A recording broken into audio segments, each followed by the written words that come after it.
Hello friends, welcome back to SRV கலக்கல்ஸ். நம்ம இந்த வீடியோவில் ஆம்லேட் நூடுல்ஸ் தான் பார்க்க போகிறோம். ஃப்ரெண்ட்ஸ், நீங்கள் மேகி நூடுல்ஸ் பண்ணி சாப்பிட்ருப்பீங்க. அதிலே எக்கு போட்டு எக் நூடுல்ஸும் பண்ணி சாப்பிட்ருப்பீங்க. ஆனால் ஆம்லேட் நூடுல்ஸ் சாப்பிட்ருக்கீங்களா? சாப்பிட்ருக்கவே மாட்டேங்க. அது எப்படி பண்ணலான்னு வாங்க வீடியோக்குள்ளே போய் பார்க்கலாம். அதுக்கு முன்னாடி நம்ம சேனலை ஃபஸ்ட் டைம் பார்க்குற வியூஸ் ப்ளீஸ் சப்ஸ்கிரைப் பண்ணி வச்சுக்கோங்க. அப்போ தான் நான் போடுற வீடியோஸ் எல்லாமே மிஸ் ஆகாம உடனே உங்களுக்கு நோட்டிஃபிகேஷனில் வரும். ஃப்ரெண்ட்ஸ், 4 நாளாக வீடியோஸ் எதுவும் அப்லோட் பண்ண முடியல. ஏன்னா high fever and body pain. இப்போ கொஞ்சம் பரவாயில்ல. ஸோ இனிமேல் ரெகுலராக வீடியோஸ் வரும். நான் இந்த ஆம்லேட் நூடுல்ஸ் பண்ணுறதுக்கு ஒரு எக் எடுத்துருக்கிறேன். அப்புறம் கொஞ்சம் வெங்காயம், கொஞ்சம் கேரட், கொஞ்சம் பீன்ஸ், அப்புறம் கேபேஜ், பர்பிள் கேபேஜ் இவ்வளவு நீளமாக கட் பண்ணி எடுத்து வச்சுருக்கிறேன். இப்போ இந்த முட்டையை ஒரு பவுலில் உடச்சி ஊற்றிக்கலாம். ஃப்ரெண்ட்ஸ், எந்த ஒரு ரெசிபியும் நம்ம எப்பவும் போல் ஒரே மாதிரி செய்யாமல் இந்த மாதிரி கொஞ்சம் டிஃப்ரெண்ட்டாக பண்ணி கொடுத்தா கிட்ஸ் மட்டும் இல்லை பெரியவங்களும் விரும்பி சாப்பிடுவாங்க. இந்த உடச்ச முட்டையில் இதுக்கு தேவையான உப்பு, கொஞ்சமாக பெப்பர் பொடி, அப்புறம் கொஞ்சமாக சில்லி ஃப்ளேக்ஸ் ஆட் பண்ணி நல்லா பீட் பண்ணி எடுத்துக்கலாம்.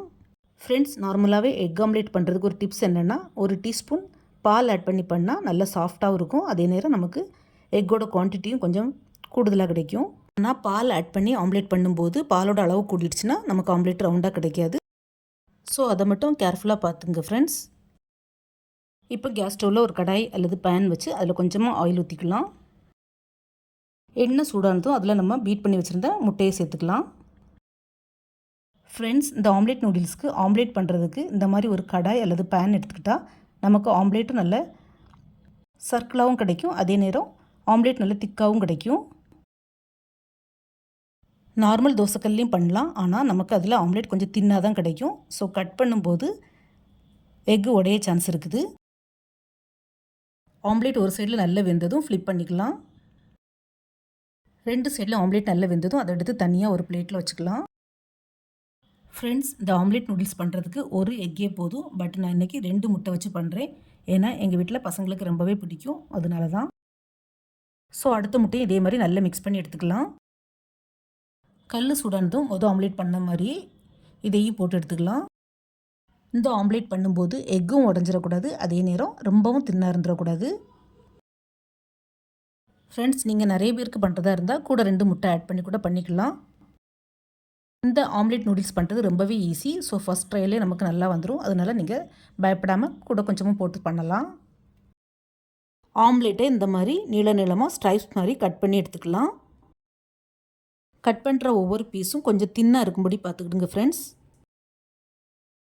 அப்போ தான் நம்ம சாப்பிடும்போது நூடுல்ஸ்குள்ளே எஃபெக்ட் கிடைக்கும். ஸோ இதே மாதிரி 2 ஆம்லேட்டையும் கட் பண்ணி எடுத்துக்கலாம்.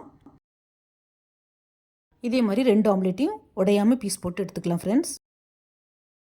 ஃப்ரெண்ட்ஸ், இதே நம்ம கடலை மாவில் டிப் பண்ணி பஜ்ஜி மாதிரி போட்டு சாப்பிட்லாம். அதுவும் நல்ல டேஸ்ட்டாக இருக்கும். இப்போ கேஸ் ஸ்டவ்வில் அதே கடாயை வச்சு அதில் கொஞ்சமாக எண்ணெய் ஊற்றிக்கலாம். அதில் நம்ம நீளமாக கட் பண்ணி வச்சுருந்த கேரட்டை போட்டு லைட்டாக வதக்கிக்கலாம். கேரட் நல்லா வதங்கணும்னு இல்லை, அதோடைய ராஸ்மல் போகணும், அந்தளவுக்கு வதக்கினா போதும். அது கூடவே நம்ம கட் பண்ணி வச்சுருந்த பீன்ஸை சேர்த்து வதக்கிக்கலாம். பீன்ஸும் அதே மாதிரி லைட்டாக பச்சை ஸ்மெல் போகிறது வரை வதக்கிக்கலாம். அது கூடவே கொஞ்சம் கேபேஜ் கட் பண்ணி வச்சுருக்கிறேன், அதையும் சேர்த்து வதக்கிக்கலாம். நான் இன்றைக்கி பர்பிள் கேபேஜ் வச்சு பண்ணுறேன். நீங்கள் நார்மல் கேபேஜ் போட்டே பண்ணிக்கலாம். பீன்ஸ், கேரட், முட்டைக்கோஸ் எல்லாம் லைட்டாக வதங்கினதும் அது கூட கொஞ்சம் நீளமாக கட் பண்ணி வச்சுருக்க வெங்காயத்தை சேர்த்து வதக்கிக்கலாம். இது கூடவே கொஞ்சமாக ஜிஞ்சர் கார்லிக் பேஸ்ட் ஆட் பண்ணி அதையும் சேர்த்து வதக்கிக்கலாம்.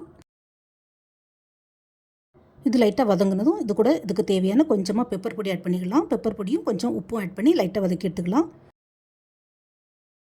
உப்பு மட்டும் கொஞ்சம் பார்த்து சேர்த்துக்குங்க ஃப்ரெண்ட்ஸ். நம்ம ஆல்ரெடி ஆம்லேட்டுக்கு உப்பு சேர்த்துருக்குறோம். ஸோ ஜாஸ்தி ஆயிடக்கூடாது. இது கூடவே கொஞ்சமாக டொமேட்டோ கெச்சப் ஆட் பண்ணிக்கலாம். அப்புறமா ஒரு 1/2 ஸ்பூன் போல் சோயா சாஸ் ஆட் பண்ணிக்கலாம். நான் இன்றைக்கி வினிகர் ஆட் பண்ணல. உங்களுக்கு வினிகர் ஃப்ளேவர் பிடிக்குன்னா அதுவும் 1/2 ஸ்பூன் ஆட் பண்ணிக்கலாம். இதெல்லாம் சேர்த்து நல்லா வதக்கி விட்டுக்கிடணும். கடைசியாக 1 ஸ்பூன் போல் கார்ன்ஃப்ளவர் மாவில் கொஞ்சமாக தண்ணி சேர்த்து அதையும் நல்லா மிக்ஸ் பண்ணி இது கூட ஆட் பண்ணி நல்லா வதக்கிக்கலாம். பட் இந்த கார்ன்ஃப்ளவர் மாவு ஆட் பண்ணுறது ஆப்ஷனல் தான், உங்களுக்கு வேண்டாட்டா நீங்கள் ஸ்கிப் பண்ணிக்கலாம். கார்ன்ஃப்ளவர் மாவு எல்லாம் சேர்த்து நல்லா மிக்ஸ் பண்ணி விட்டதுக்கப்புறமா நம்ம கட் பண்ணி வச்சுருந்த ஆம்லேட்டை இது கூட சேர்த்து அதையும் நல்லா மிக்ஸ் பண்ணி எடுத்துக்கலாம். நம்ம மிக்ஸ் பண்ணும்போது ஆம்லேட்டில் டொமேட்டோ கெச்சப், அப்புறம் அந்த சோயா சாஸ், கார்ன்ஃப்ளவர் மாவு எல்லாத்தோட ஃப்ளேவர் இதில் நல்லா கோட்டாகி வரணும். ஸோ அந்தளவுக்கு நல்லா மிக்ஸ் பண்ணி விட்டுக்கலாம் ஃப்ரெண்ட்ஸ்.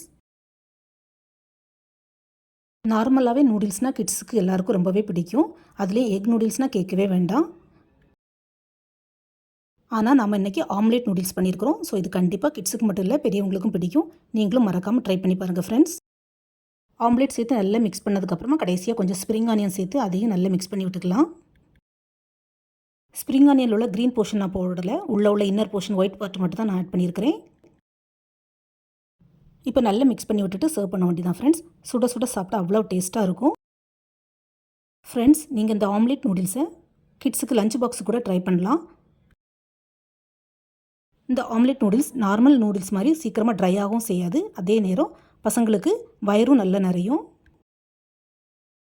நீங்களும் இதே மாதிரி ட்ரை பண்ணி பார்த்து உங்களுக்கு எப்படி வந்ததுன்னு ஃபீட்பேக்கை கமெண்ட் பண்ணுங்கள் ஃப்ரெண்ட்ஸ், நான் இதே மாதிரி நிறைய யூனிக்கான குஜராத்தி அப்புறம் மகாராஷ்டிரா ஸ்நாக்ஸ் அண்ட் ரெசிபிஸ் பண்ணி அப்லோட் பண்ணியிருக்கிறேன். என்னுடைய சேனலை சப்ஸ்கிரைப் பண்ணி பார்த்துக்கோங்க. இந்த வீடியோ உங்களுக்கு பிடிச்சிருக்குன்னு நினைக்கிறேன். பிடிச்சிருந்தால் மறக்காமல் லைக், ஷேர் அண்ட் சப்ஸ்கிரைப் பண்ணுங்கள். தேங்க்ஸ் ஃபார் வாட்சிங்.